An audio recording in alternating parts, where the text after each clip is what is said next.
The presidential plan for the reconstruction and development of the Northwest and Southwest regions gets a procedures manual. The steering committee meeting in Yaoundé outlines the modalities of benefiting from the plan for victims. Over 700 billion CFA francs is invested to boost the production of palm oil, yet the 360,000 tons milled annually remain insufficient. Increased local production is the solution.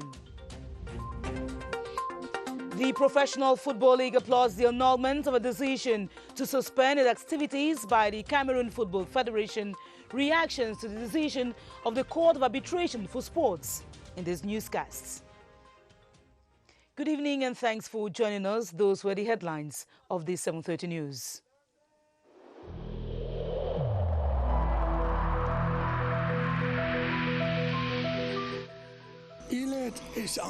Each of us must comply with the measures that have been taken.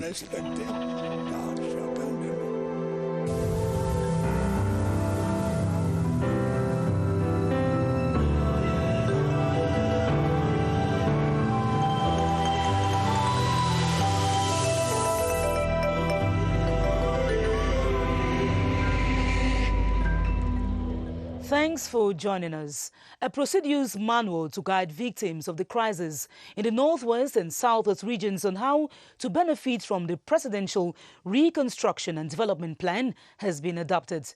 This was during the second steering committee meeting today, chaired by its President, Director of Cabinet at the Prime Minister's Office, Balungeli Confiance Ebune. Christian Chair Atam from the Star Building reports that it was in the presence of a representative of the United Nations Development Programme. The Presidential Plan for the Reconstruction of the Northwest and Southwest regions aims at helping households and communities rebuild their assets, restore livelihoods, and strengthen their capacities to manage the impact of the crisis. This second steering committee meeting of the plan aimed at adopting a procedures manual to bring clarity in the process of assisting victims. It was vital that we outline exactly what every victim, what every beneficiary should and must do to have access to the plan. The procedures manual, which has been adopted by the steering committee, will also help in updating data on the victims of the crisis. The data on the strength of which the initial plan was elaborated was collected in 2018, and we want to take the opportunity as well to update our database objective on the high instructions of the head of state, His Excellency President Paul Biya, being to leave no one behind in terms of the execution of the plan. The next actions envisaged by the coordination team of the presidential plan include the continuation of advocacy for funding, training of mayors on data collection, and the promotion of confidence-boosting activities in the two regions. The Reconstruction and Development Plan of the Northwest and Southwest regions is one of the spin-offs of the major national dialogue that took place last year. Apart from the restoration of these regions, one of the 8 commissions set up during the dialogue worked on promoting decentralization and local developments. Ebenezer Akanga in the following report outlines that about 90% of the recommendations made by the Commission on Decentralization and Local Developments have been considered. Out of the 8 commissions set up at the major national dialogue that held in Yaoundé from the 30th of September to the 4th of October 2019, discussions were particularly heated in one of them and its recommendations highly awaited. That is, the Commission on Decentralization and Local Development. 6 key recommendations were made by the Commission. The first one was the granting of a special status to the Northwest and Southwest regions. The special status has been granted. The population of the Northwest and Southwest regions are discovering its form and content. Another key recommendation was the putting in place of regions within a short delay. This will be done with the holding of regional council elections on December 6, 2020. Yet another important recommendation was the suppression of the post of government delegates to city councils. This has been implemented. It was also recommended that between 10 to 15% of the state budget be allocated to decentralized local collectivities. This recommendation has been implemented, as 15% of the state budget has been allocated for that purpose. However, a recommendation that has not yet been implemented is the one on the suppression of a single treasury account that delays the effective transfer of funds to local collectivities. That notwithstanding, experts say recommendations of the Commission on Decentralization and Local Development have been implemented by 80 or 90%. In diplomacy, the new ambassador of the Federal Republic of Germany to Cameroon, Her Excellency Dr. Corinna Frieke, has saluted Cameroon's management of the coronavirus pandemic so far. She made the acknowledgement today at a maiden audience with the Prime Minister, Head of Government, Joseph John Kute. During the exchange, both officials discussed the security situation in the country and Cameroon's diaspora in Germany. Here's an excerpt of Her Excellency Dr. Corinna Frieke after the audience. Take a listen. We have also discussed the danger coming from terrorism and organized crime. The Prime Minister explained me the situation in Far North. The Prime Minister explained to me that for the moment the situation is under control. We had a long discussion about the situation in Northwest, Southwest. I know that the Prime Minister personally is very engaged in this, in the Grand Dialogue National, and from our point of view, it's an important signal. Cameroon's 7th contingent to the United Nations Multidimensional Integrated Stabilization Mission, MINUSCA, is en route to the Central African Republic. In a flag and standard ceremony today at Muchebum in the East region, the minister delegate at the presidency in charge of defense, Joseph Betia Somo, enjoined them to stay professional in their call. Constantine Baum traveled to the Upanyong for the event and says the contingent will have to support the transition process in the Central African Republic.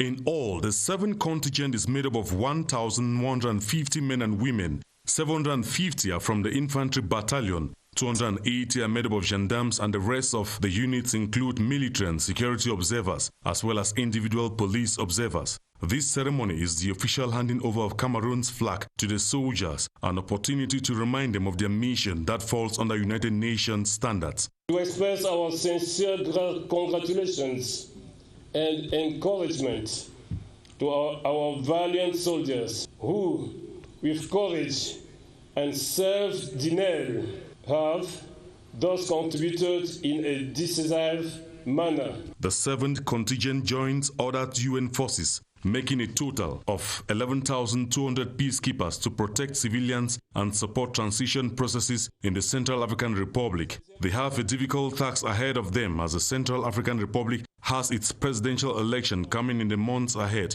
a task the defense minister called on them to execute with professionalism, as Cameroon will not tolerate reports on trafficking, sexual abuse, just to name a few.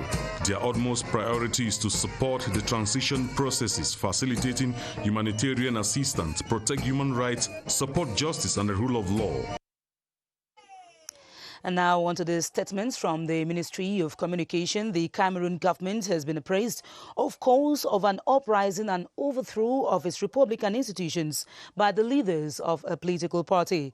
The government hereby recalls that such acts are specified in and punished by the Penal Code, as well as the relevant provisions of Law number 2014/28 of the 23rd of December 2014 on the suppression of terrorist acts. The government of the Republic further recalls that no demonstration can be considered peaceful when it is declared intent is to trigger an uprising and overthrow the democratically elected Republican institutions. Accordingly, all those associating with such schemes should expect to be brought to book before the competent judicial authorities. In this regard, the defense and security forces will take every necessary step to strictly maintain law and order as well as social peace. It is signed today, the 15th of September 2020, by the Minister of Communication, Rene Emmanuel Sadi. Similarly, the People's Movement for Dialogue and Reconciliation, MPDR, frowns at the unruly behavior of some Cameroonians who tarnish the image of the country. The party's president, Professor Shanda Tomne, decried the acts and condemned calls for violence and hate speech during a press briefing today in Yaoundé. Here's an excerpt of his declaration which focused on the political situation in Cameroon. Some of our citizens have chosen to behave recklessly, calling for, let's say, disorder, calling for war, saying nothing is going on right in the country. We have decided to make a strong statement today to explain to most of the people we should all retain the fact that we are a blessed country. In these Tuesdays this year, investments in the palm oil industry stand at some 700 billion CFA francs, but this is yet to meet local demand. Official sources say in 2020 only about 70 tons of palm oil have been imported, as there is a steady increase in raw material used in processing palm oil. Loma Slim Davis reports. Palm oil falls under the second transformation industry in Cameroon. We have around 70,000 tons to import this year. It is not enough. We are importing because we have the second transformation industries, which have a lot to transform and to export, has soap and refined oil. Local production, which hit 350,000 tons in 2019, remains insufficient, therefore has consequences on price. The palm oil in the market is very expensive. We don't know how we can do that our country so that the palm oil can come down. 5 liters of palm oil now is 35 in the market. 1 liter is 700. 1.5 liter now is 1,000 francs. While usually it was 600, 500. We're selling all the price. We're selling all the price, but now you have a price that is fixed in the market: 700, 1,000, and 350 the half liter. Rain is falling and the palms are not going well. To make up for shortage, Cameroon imports palm oil from Malaysia, Indonesia, and Gabon. Cameroon's crude oil production stands at 360,000 tons annually, far below the industrial demand of 1 million tons. This unharmonious distribution has made importations inevitable, and entrepreneurs in the oilseed branch say the only way out is to step up local production, as we hear in this report by Clarice Aritakan. Many palm oil processing plants, but not enough raw materials to make them run to full capacity. That is the reality faced by entrepreneurs of the oilseed branch of the agricultural sector. We have in our country a deficit of crude palm oil of 160,000 tons, with a demand of 1 million tons per year. Palm oil processing in Cameroon is valued at more than 430 billion CFA francs, with a labor force of close to 9,000. The existence of new plants implies more jobs. The refining capacity stands at 51,654 tons for 95% vegetable oil, while soap production at 98% is estimated at 46,617 tons. Access to crude palm oil is therefore crucial. The solution is only to plant, and to plant more. And to be able to plant, we need land to be available, we need seed, we need fertilizer. Oilseed refiners regret that, while this concern remains, palm oil imports will continue. In scene 2 of our running series on the Made in Cameroon brand, we zoom in on appetizers made with local products. It is commonplace to find appetizers made from plantains, cassava and wheat in our local supermarkets competing stiffly with imported goods. Alice Mbe reports that though many are yet to discover these homemade delicacies, they are quite a relish. Appetizers such as potatoes and plantain chips, coconut sweets, grilled peanuts, and chin-chin are made in Cameroon products obtained from plantains, flour, granules, and coconuts. Cameroon's rich potential. We transform natural products into finished goods. For instance, we transform soja beans, maize, granules into natural products ready to be consumed. We produce goods like tanti bouillie, a rich pap for children and pregnant women to fight against malnutrition. The man-made items obtained from local products from the farms are processed and packaged to the taste of consumers in the markets. Local products are less expensive than imported products because their producers are in the country. There is a difference at the level of their prices, but we do our best to sell them at affordable prices to customers. The commodities are available in supermarkets and also exported to other countries for sale. The Cameroon Association of Businesswomen, GFAG, has its headquarters in Yaoundé. The over 1 billion structure was inaugurated today by the Minister of Small and Medium-Sized Enterprises, Social Economy and Handicraft, Achille Basilican III, representing First Lady Mrs. Chantal Biya. The event was marked by the award of awards to the first batch of students trained in business. Staff Lady Enaga Kebi has the details.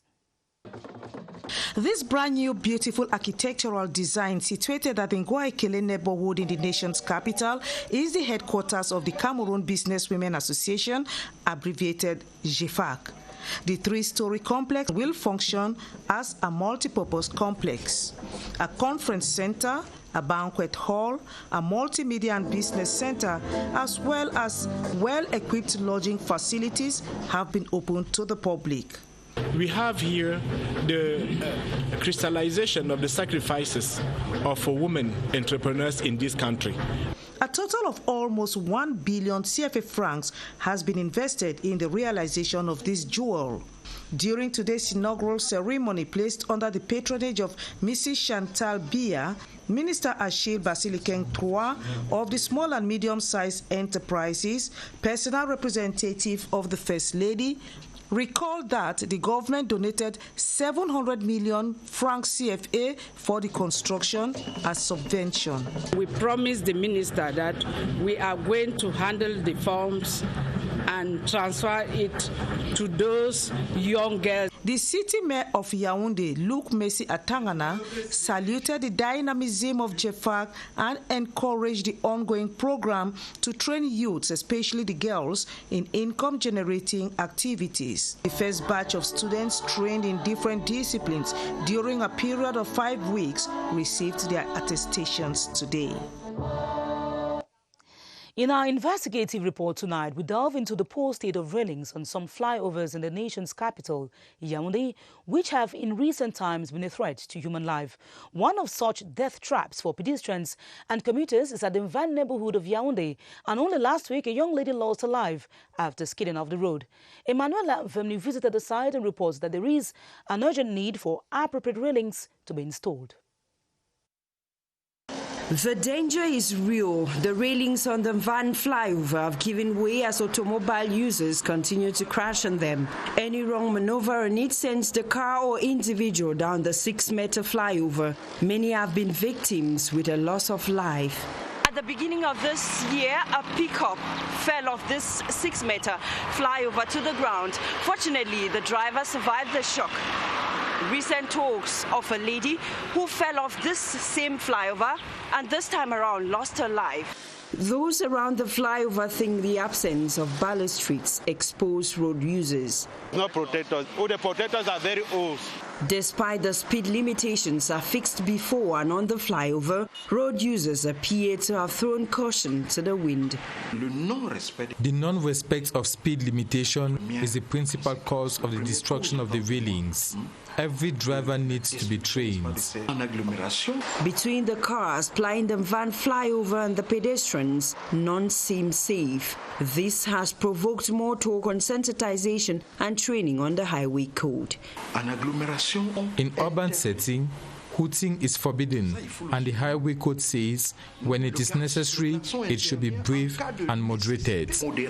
Attempts by CRTV to get the ministry's concerns for comment met with refusal.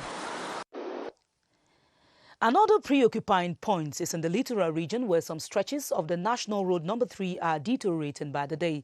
The bridge over the Sanaga at Ideya in the Sanaga Maritime Division is fast developing potholes while signs of the road crumbling have been noticed at Misole.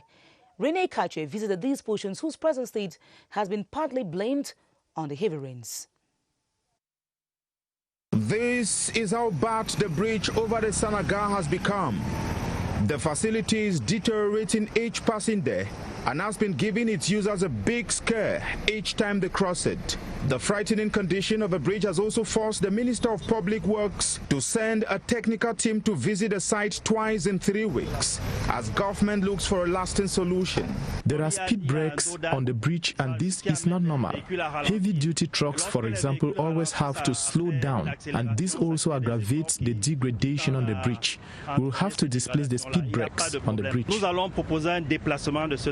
Further on, but still on the National Road No. 3, another major threat of collapse emerges. This is a ravine gradually gaining in intensity and steadily affecting the Misole pavement.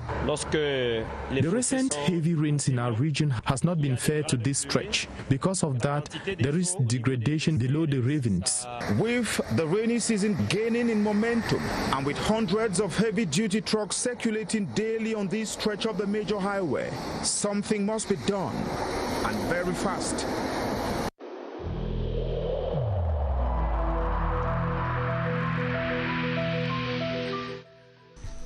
The wearing of face masks in public places will be mandatory until further notice.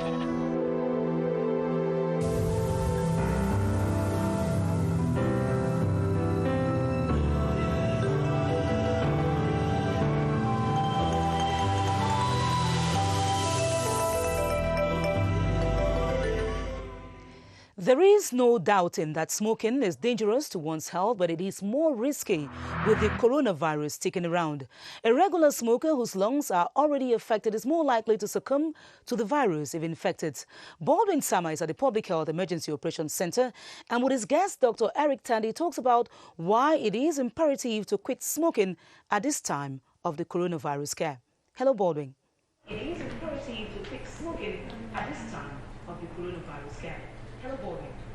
Good evening to you, Esther Kima, and welcome. 17.5% of Cameroon's population health professionals say they smoke, and smoking is not good for their health. It affects their lungs and equally damages the immune systems of all those who smoke, and that's why they have discouraged all smokers in Cameroon, saying that if you are smoking and you get infected with the virus, it is very, very detrimental for your health. That's what we shall be discussing tonight with Dr. Eric Tandy, who is a public health expert. Good evening, doctor. Yeah, good evening, Bobby.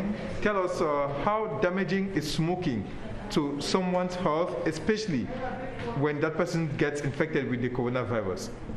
Bobby, it's important to know that COVID or no COVID, smoking is very, very dangerous, just like you've said. I like using this example each time I'm delivering talks to anybody as far as smoking is concerned. Just imagine those of us that grew up in the villages and we're using this firewood to cook, and you imagine the soot that coats pots, you know. That is how each time you're taking a cigarette, your lungs are being coated. And as far as they are being coated with nicotine and other substances that are found in cigarette, they reduce your rate of normal respiration. And again, if you are attacked with COVID-19, you can imagine what can be the consequences. You will be having serious respiratory problems, and mind you, even oxygen at that time might not help you. And finally, there are some persons who say nicotine found in cigarettes helps to prevent someone from getting infected with the virus. Is that verifiable?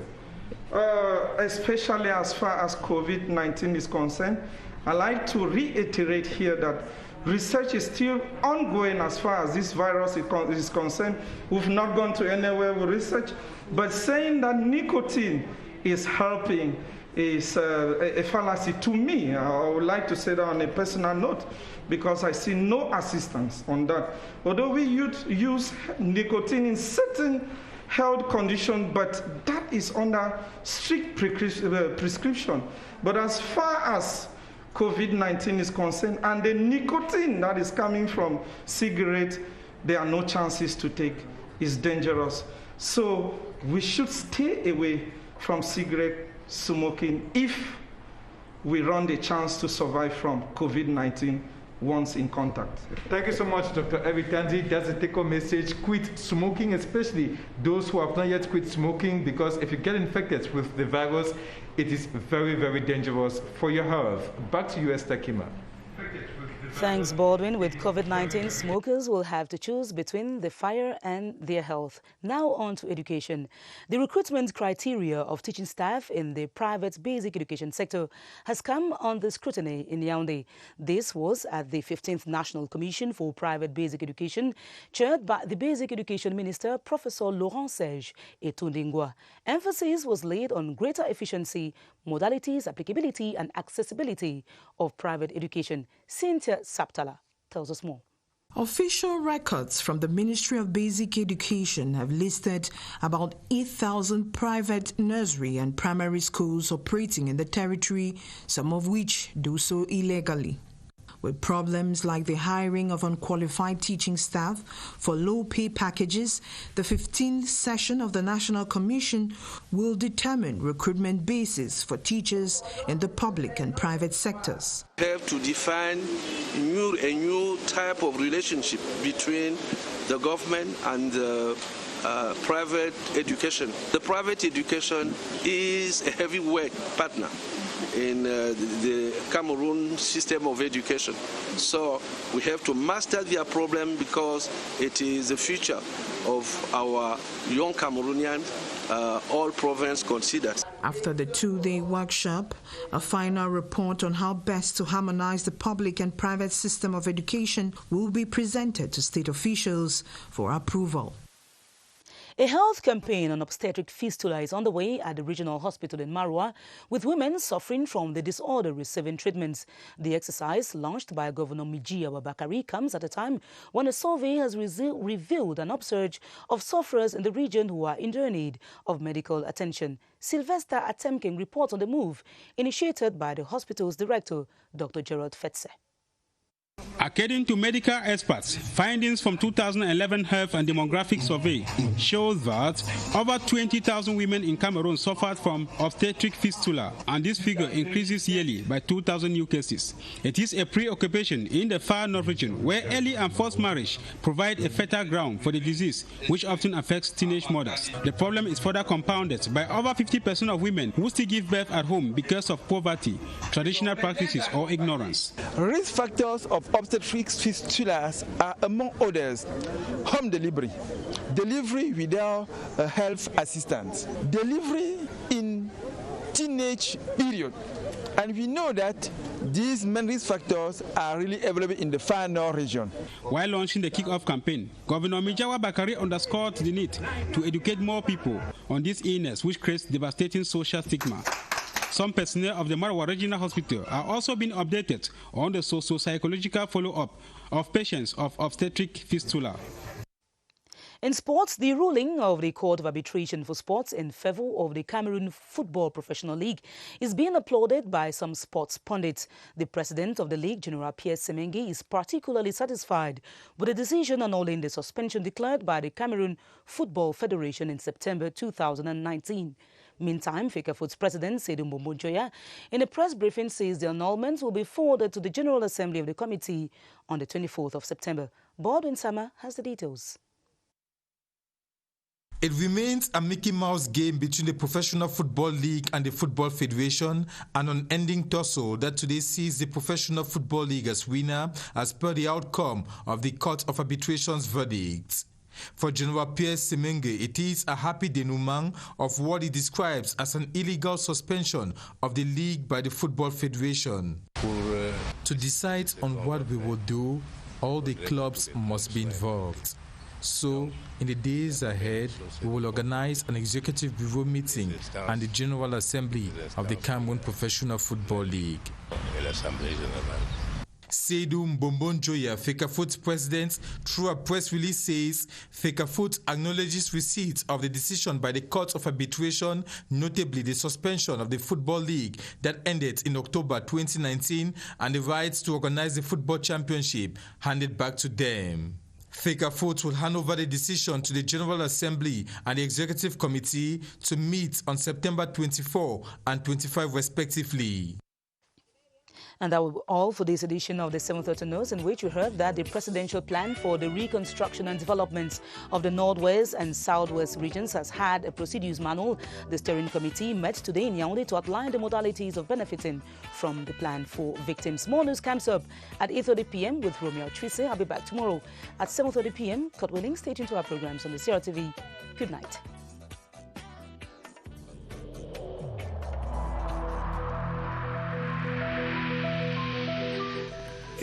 In this connection, we should avoid stigmatizing